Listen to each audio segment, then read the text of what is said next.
আর শুরুতে যে খবরের দিকে আমাদের নজর রাখতে হচ্ছে, ভোট বঙ্গে ফের অ্যাকশনে ইডি। কালীঘাট থানার প্রাক্তন ওসির বাড়িতে হানা, ফের ইডির রাডারে প্রাক্তন ওসি শান্তনু সিনহা বিশ্বাস। বর্তমানে deputy police commissioner Shantanu Sinha বিশ্বাস। আর শান্তনু সিনহা বিশ্বাসের বালিগঞ্জের বাড়িতে ইডি। এর আগেও শান্তনুকে জিজ্ঞাসাবাদ করেছিল ইডি, এবার আবার ফের ইডির রাডারে শান্তনু সিনহা বিশ্বাস। আমাদের সঙ্গে রয়েছেন আমাদের প্রতিনিধি অনুপ চক্রবর্তী, সরাসরি চলে যাব অনুপের কাছে। অনুপ, ভোট বঙ্গে ফের অ্যাকশন ইডি, কালীঘাট থানার প্রাক্তন ওসির বাড়িতে ফের ইডির হানা, কি জানা যাচ্ছে?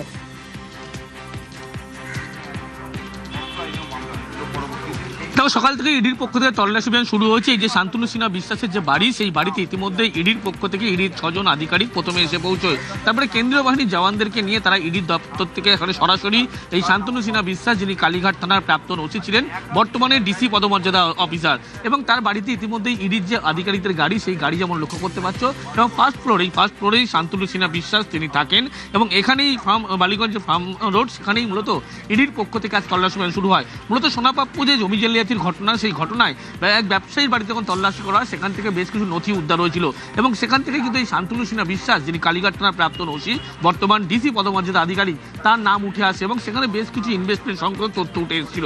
তারপরে ইডির পক্ষ থেকে আজকে ঠিক সকালবেলা 6টার পরবর্তী ক্ষেত্রেই ইডি আধিকারিক তারা এই যে বাড়ি, এই বালিগঞ্জের ফার্ম রোডের যে বাড়ি, সেই বাড়িতে এসে পৌঁছয়। ইডির পক্ষ থেকে বেশ কিছু নথি যেমন ইতিমধ্যেই সেই বালিগঞ্জের বাড়ি থেকে যেমন সংগ্রহ করার কাজ চলছে, অন্যদিকে প্রথম যখন তল্লাশি অভিযান করা হয় জয় কামদারের বাড়িতে ব্যবসায়ী, একেবারে শুধুমাত্র শান্তনু সিনহা বিশ্বাস নয়, ব্যবসায়ী জয় কামদারের বাড়িতেও ইডি তল্লাশি অভিযান চলছে। জয় কামদারের বেহালার বাড়িতে ইডির হানা, কি জানা যাচ্ছে অনুপ?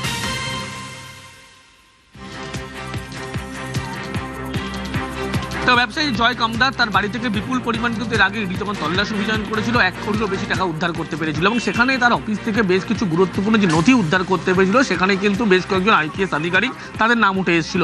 এবং এর পরবর্তী ক্ষেত্রে শান্তনু সিনহা বিশ্বাসের বাড়িতে যেমন আজকে তল্লাশি অভিযান চলছে, তারই পাশাপাশি জয় কামদার যে ব্যবসায়ী বেহালা রোডে, সেই বাড়িতে কিন্তু ইতিমধ্যেই তল্লাশি অভিযান চলছে। সকাল থেকে ইডি 6 জন আধিকারিক কেন্দ্রীয় বাহিনীর জওয়ান নিয়ে, তাদেরকে সঙ্গে নিয়ে বেহালার যে বাড়ি, জয় কামদার যে বাড়ি থেকে বিপুল পরিমাণ ইডি টাকা উদ্ধার করেছিল, সেই বাড়িতে ইতিমধ্যেই সেখানে পৌঁছেছে। একদিকে যেমন দেখা যাচ্ছে জয় কামদারের বাড়িতে তল্লাশি, শান্তনু সিনহা বিশ্বাসের বাড়িতে তল্লাশি, পাশেই উৎকর্ষ বাংলা বলে একটি ফ্ল্যাট, যেখানে কিন্তু শান্তনু সিনহা বিশ্বাসের আরও সেখানে ফ্ল্যাট রয়েছে, এবং ইতিমধ্যে সকাল থেকে ইডি দাঁড়িয়ে থাকার কিছু পরে ইডি আধিকারিক সেখানে তল্লাশি অভিযান শুরু করেছে। মূলত এই যে সোনাপাপ্পু জমি জালিয়াতি ঘটনা, সেই তথ্য ধরেই যখন তল্লাশি অভিযান শুরু করা হয়, তখনই কিন্তু বেশ কিছু গুরুত্বপূর্ণ নথি উদ্ধার হয়, এবং সেই নথি সূত্র ধরেই একেবারে একদিকে জয় কামদার, তার বাড়িতে যেমন আজকে আবার তল্লাশি শুরু হয়েছে, অন্যদিকে শান্তনু সিনহা বিশ্বাস, যিনি কালীঘাট থানার প্রাক্তন ওসি, বর্তমানে ডিসি পদমর্যাদা আধিকারিক, তার বাড়িতে এই তল্লাশি ইতিমধ্যে শুরু করা হয়েছে, এবং সেখান থেকে বেশ কিছু নথি সংগ্রহের জন্যই কিন্তু ইডি আধিকারিক তারা এসে পৌঁছেছে। ধন্যবাদ অনুপ। যদিও ইডি সিবিআই এর নাটক মানুষ দেখতে চাইছেন না বলেই মন্তব্য শ্রমিক ভট্টাচার্যের। ইডি সিবিআই এর নাটক আর মানুষ দেখতে চাইছে না পশ্চিমবঙ্গে। ইডির দরজায় তালা লাগিয়ে দিন, সিবিআই এর দরজায় তালা লাগিয়ে দিন, ইনকাম ট্যাক্স আর জিএসটি কে বলুন অফিসের বাইরে না বেরোতে, দরকার হলে ছুটি নিয়ে নিন, সিআইএসএফ কে সরিয়ে নিয়ে যান এখান থেকে। তারপরেও এই নির্বাচনে পশ্চিমবঙ্গের মানুষ তৃণমূল কংগ্রেসকে সরিয়ে দেবে। যদি তিনি এতই কনফিডেন্ট হন যে এই এজেন্সিগুলো বাদ দিলেও তৃণমূলকে মানুষ সরিয়ে দেবে, তাহলে এজেন্সিগুলোকে কাজে লাগাতে হচ্ছে কেন? আসলে বড় ভাই যদি চলে আসে তখন আর ছোট ভাইয়ের দরকার পড়ে না। এজেন্সিগুলো দিয়ে আর শ্রমিক বাবুরা কি করবেন? ওরা তো সবচেয়ে বড় জিনিস পেয়ে গেছেন ইলেকশন কমিশনকে। যখন আম্পায়ারই আপনার সঙ্গে থাকে, তখন কি আপনার আর টিমে ভালো ব্যাটসম্যান আছে কিনা, ভালো বোলার আছে কিনা, এই নিয়ে চিন্তা করার দরকার পড়ে? এই জন্য তো শ্রমিক বাবুদের কনফিডেন্স। কিন্তু তারপরেও ইডি আজকে দেবাশিস কুমার থেকে শুরু করে সুজিত বসু, তৃণমূলের নেতাদের, এদিকে পূর্ব মেদিনীপুরের সমস্ত জায়গায় তৃণমূলের নেতাদের কাউকে এনআইএ নোটিশ, কাউকে ইডির নোটিশ, জিজ্ঞাসাবাদ, এগুলো ইলেকশনের সময় করছে কেন? আইতাকের কর্ণধার কি ইলেকশনের আগে অ্যারেস্ট করলো কেন? আসছে পরবর্তী খবরে। শুক্রবার সংসদে মহিলা সংরক্ষণ সংশোধনী বিল পাশে ব্যর্থ মোদী সরকার, যাদের উদ্দেশ্যে ভাষণে বিরোধীদের নজিরবিহীন আক্রমণ প্রধানমন্ত্রীর। বিল পাস না হওয়ায় ভ্রূণ হত্যা শামিল। পাপের ফল ভুগতে হবে মোদীর নিশানায় কংগ্রেস থেকে তৃণমূল, ডিএমকে থেকে সমাজবাদী পার্টি। भारत की नारी शक्ति की उड़ान को रोक दिया गया, उनके सपनों को बेरहमी से कुचल दिया गया। हमारे भरसक प्रयास के बावजूद हम सफल नहीं हो पाए। नारी शक्ति वंदन अधिनियम में संशोधन नहीं हो पाया और मैं इसके लिए सभी माताओं बहनों उनसे मैं क्षमा प्रार्थी हूं। इस ईमानदार प्रयास की कांग्रेस और उसके सहयोगियों ने सदन में पूरे देश के सामने भ्रूण हत्या कर दी है। कांग्रेस महिला आरक्षण के विषय से ही नफरत करती है। उसने हमेशा से ही महिला आरक्षण को रोकने के लिए षड्यंत्र किए हैं। नारी शक्ति वंदन अधिनियम के विरोध की एक बड़ी वजह है इन परिवारवादी पार्टियों का डर। इन्हें डर है अगर महिलाएं सशक्त हो गई तो इन परिवारवादी पार्टियों का नेतृत्व खतरे में पड़ जाएगा। ये कभी नहीं चाहेंगे कि उनके परिवार के बाहर की महिलाएं आगे बढ़े। कि जब ये नारी हित का प्रस्ताव गिरा तो कांग्रेस, डीएमके, टीएमसी, सपा जैसी परिवारवादी पार्टियां खुशी से तालियां बजा रही थी। डिलिमिटेशन पर लगातार झूठ बोल रहे हैं। ये इस बहाने विभाजन की आग को सुलगाना चाहते हैं। ये झूठ फैलाया गया कि डिलिमिटेशन यानी परिसीमन से कुछ राज्यों को नुकसान होगा, जबकि सरकार ने पहले दिन से स्पष्ट किया है सभी राज्यों की सीटें समान अनुपात में ही बढ़ेगी। टीएमसी के पास भी बंगाल के लोगों को आगे बढ़ाने का मौका था, लेकिन टीएमसी ने भी ये मौका गंवा दिया। आज भले ही बिल पास कराने के लिए जरूरी 66% वोट हमें नहीं मिला हो, लेकिन मैं जानता हूं देश की 100%, 100% नारी शक्ति का आशीर्वाद हमारे साथ है। हम महिला आरक्षण के रास्ते में आने वाले हर रुकावट को खत्म करके रहेंगे, हटा करके रहेंगे। নিউজ 18 বাংলা। পাল্টা বিজেপিকে মহিলা বিরোধী বলে তোপ কংগ্রেসের সভাপতি মল্লিকার্জুন খার্গের। উন্নাও হাথরাসের প্রসঙ্গ টেনে ধর্ষকদের আড়াল করার অভিযোগ। এনসিআরবির রিপোর্ট হাতিয়ার করে খার্গের দাবি বিজেপি শাসিত রাজ্যেই মহিলাদের ওপর অপরাধ সব থেকে বেশি। মহিলাদের ঢাল করে রাজনীতি করছেন মোদী, আক্রমণ কংগ্রেসের। আর মোদীর ভাষণে রাজনৈতিক অধঃপতন, কড়া আক্রমণ কপিল সিব্বলের। তাঁর অভিযোগ বিল পাসের কোনো ইচ্ছেই ছিল না বিজেপি সরকারের, পরিকল্পিতভাবে দেশবাসীকে ভুল বোঝানোর চেষ্টা করা হচ্ছে। मैंने जब प्रधानमंत्री जी का भाषण सुना तो मुझे ऐसा लगा कि इतनी गिरावट हिंदुस्तान की राजनीति में आज तक नहीं हुई जिसने मैंने आज देखी। प्रधानमंत्री जी, लोकसभा में आपके कितने लोग हैं बीजेपी के? 240 और सहयोगी दल से मिलाकर 293। तो आपको मालूम था कि बिल लाओगे वो तो पास होगा नहीं। आपकी मंशा पास करवाने में नहीं थी, कभी भी नहीं रही, इतिहास में कभी भी नहीं रही। आपकी मंशा थी ऐसे भाषण से लोगों को ऐसे रास्ते पे चलने की जिससे लोग आपकी असत्य बातों पर विश्वास करने लगे। प्रधानमंत्री जी ने 40 साल पहले की बात की, लेकिन उन्होंने ये नहीं मालूम कि पहली बार जो बिल पेश हुआ था 1996 में हुआ था। तो उनको तो इतना इतिहास भी नहीं मालूम। उस समय किसने विरोध किया था प्रधानमंत्री जी? उसमें आप लोगों ने विरोध किया था। বাংলার ভোটে বিজেপি ও তৃণমূলের মহিলা প্রার্থীর তুলনা টেনে মোদীকে খোঁচা তৃণমূল সাংসদ মহুয়া মৈত্রের।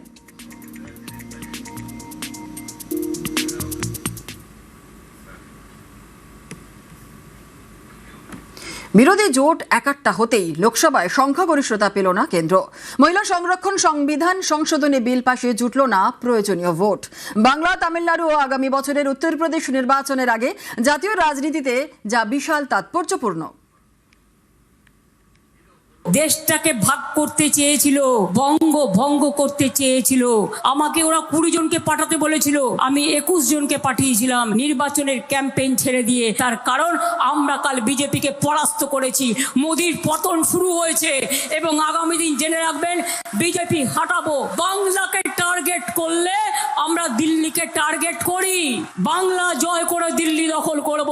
পতন শুরু করে দিয়েছি, দেখেছেন তো, মুখে ঝামা ঘষে দেওয়া হয়েছে। বাংলার মানুষ আরেকবার ঝামা ঘষে দিন, তারপরে দেখবো বিজেপি কি করে সরকারে থাকে। বাংলার নির্বাচনের উত্তাপের মধ্যেও শুক্রবার গোটা দেশের নজর ছিল সংসদে। লোকসভায় মহিলা সংরক্ষণ বিরোধী বিল পাশ হয় কিনা সেদিকে চোখ ছিল সব রাজনৈতিক দলেরই। শেষ পর্যন্ত বিরোধীরা মনে করছে একরোখা মনোভাবের জন্যই মুখ পুড়েছে এনডিএ শিবিরের, যা 12 বছরে এই প্রথম।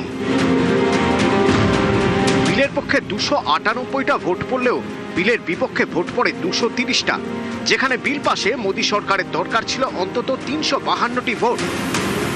हमने डिलिमिटेशन पे इनकी जो साजिश थी उसको डिफीट किया। पूरा विपक्ष कह रहा है, इकट्ठे होकर कह रहा है कि आप पुराने वाले कानून को लागू करिए, हमें कोई आपत्ति नहीं है। हम जहां तक महिलाओं के आरक्षण की बात है, हम डट के उनके साथ खड़े हुए हैं। जिस तरह से ये लाए हैं और जो साजिश ये करना चाहते हैं हमारे लोकतंत्र को, हमारे देश की अखंडता को कमजोर करने का, उसके साथ हम कभी खड़े नहीं हो सकते। অতীতে কৃষি বিল এনে তা প্রত্যাহার করতে হয়েছিল সরকারকে, তবে সেক্ষেত্রে বিরোধীদের প্রবল আপত্তি সত্ত্বেও কৃষি বিল পাশ করাতে সমস্যা হয়নি সরকারের। কিন্তু এ যাত্রায় লোকসভায় নরেন্দ্র মোদীকে নিজে উপস্থিত থেকে হারের মুখ দেখতে হলো, জানিয়ে বিরোধী জোটকে মহিলা বিরোধী বলে দাগিয়ে দিচ্ছে বিজেপি। এটাই বিজেপির শেষের শুরু, পাল্টা তো বিরোধীদের। মহিলা বিরোধী তৃণমূল কংগ্রেসের আসল স্বরূপ প্রকাশিত হয়েছে। মহিলারা এমএলএ হোক, এমপি হোক, তৃণমূল চায় না। এর উচিত শিক্ষা 23 তারিখ 29 তারিখ বাংলার মা বোনেরা দেবে। কালকে দেখেছেন ভারতবর্ষের সংসদে ডিলিমিটেশন বিল এনে ভারতবর্ষকে ভাগ করতে চেয়েছিল নরেন্দ্র মোদীর গরিব বিরোধী জনবিরোধী সরকার। তৃণমূল কংগ্রেস এবং ইন্ডিয়া অ্যালায়েন্সের সব পার্টি ঐক্যবদ্ধ হয়ে সেটা রুখে দিয়েছে, সংবিধানকে পাল্টাতে দেয়নি, সংবিধান সংশোধনী বিল কালকে পাস করতে পারেনি। এটাই মানুষের ক্ষমতা। সংসদে বিরোধীদের চেষ্টায় বিল পাস ব্যর্থ হতেই অভিষেককে ফোন করেন রাহুল গান্ধী। রাহুলকে ফোনে অভিষেক জানান, এনডিএ সরকারের মেয়াদ যে ফুরিয়ে আসছে তা এখন স্পষ্ট। শাসন ক্ষমতার উপর তাদের যে নিয়ন্ত্রণ রয়েছে বলে ভ্রম সৃষ্টি করা হয়েছিল তা সবার চোখের সামনেই ধসে পড়তে শুরু করেছে।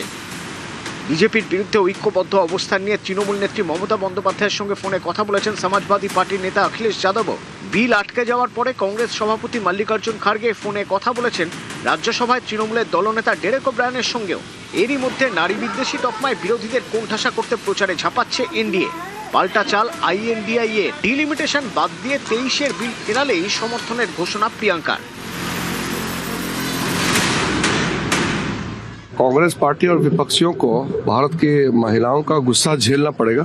महिलाओं को पार्लियामेंट और असेंबली में जगह देना, इसमें क्या आपत्ति हो सकते थे। देश के लिए भी एक काला दिवस रहा है और ये काला दाग कांग्रेस और उनके सारे साथी हैं उन पर लग गया है, जो मिटा नहीं पाएगा। कि अगर वो 2023 वाला जो विधेयक है उसको फिर से लाए, उसको वो पारित हो चुका है, अगर उसको फिर से लाएं, कुछ छोटे मोटे संशोधन कराना चाहते हैं ताकि वो 29 तक वो लागू हो जाए, तो हम पूरी तरह से उनके साथ हैं, ये हम सब कहेंगे। নিউজ 18 বাংলা। ফের সিইসির ইমপিচমেন্টের দাবিতে নোটিশে তোড়জোড়। লোকসভায় মহিলা সংরক্ষণের সংশোধনী বিল আটকে বৈঠকে বিরোধীরা। বৈঠকে জ্ঞানেশ কুমারের অপসারণের দাবি নিয়েই আলোচনা। ফের নোটিশের প্রস্তুতি শুরু বিরোধী জোটের। গত বাজেট অধিবেশনে মুখ্য নির্বাচন কমিশনারের ইমপিচমেন্ট চেয়ে নোটিশ বিরোধীদের। লোকসভা স্পিকার, রাজ্যসভা চেয়ারম্যান দাবি খারিজ করলেও অনড় বিরোধীরা। ফের ইমপিচমেন্টের দাবিতে নোটিশ দিতে একাট্টা বিরোধীরা।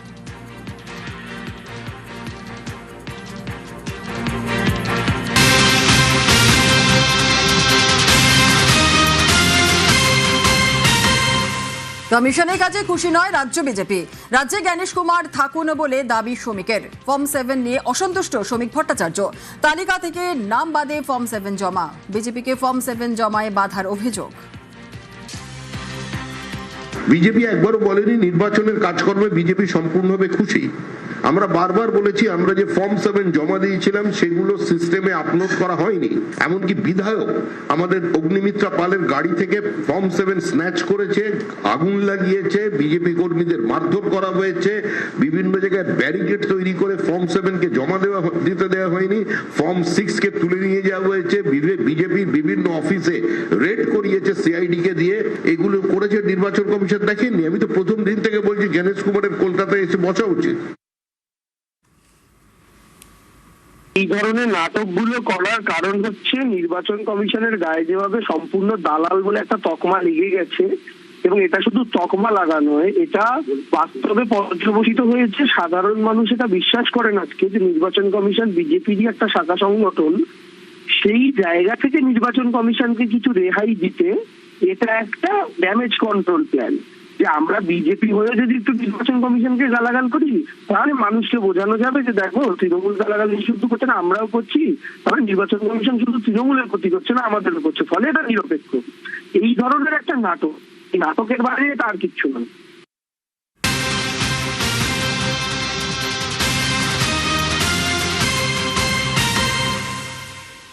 এসআইআর ফর্ম 6 জমা দিয়ে 7 লক্ষ নতুন ভোটার। ফর্ম 6 দিয়ে আবেদনে মিলল ভোটাধিকার। ভোটের আগেই তালিকায় বড়সড় সংযোজন। কমিশনের পরিসংখ্যানে 7 লক্ষ নতুন ভোটার ফর্ম 6 এ আবেদনে অধিকাংশ নামই তালিকায়। 9 এপ্রিল দ্বিতীয় দফার মনোনয়ন জমা শেষ। আর 9 এপ্রিল পর্যন্ত 6,96,824 জনের নতুন ভোটার। প্রথম দফার তালিকায় যুক্ত 3,22,017 নাম, এবং দ্বিতীয় দফার তালিকায় 3,87,747 নাম যুক্ত। বর্তমানে রাজ্যে ভোটার 6,82,51,008 জন। ট্রাইব্যুনালে বিচারাধীনদের নিষ্পত্তি হলে বাড়বে ভোটার সংখ্যা।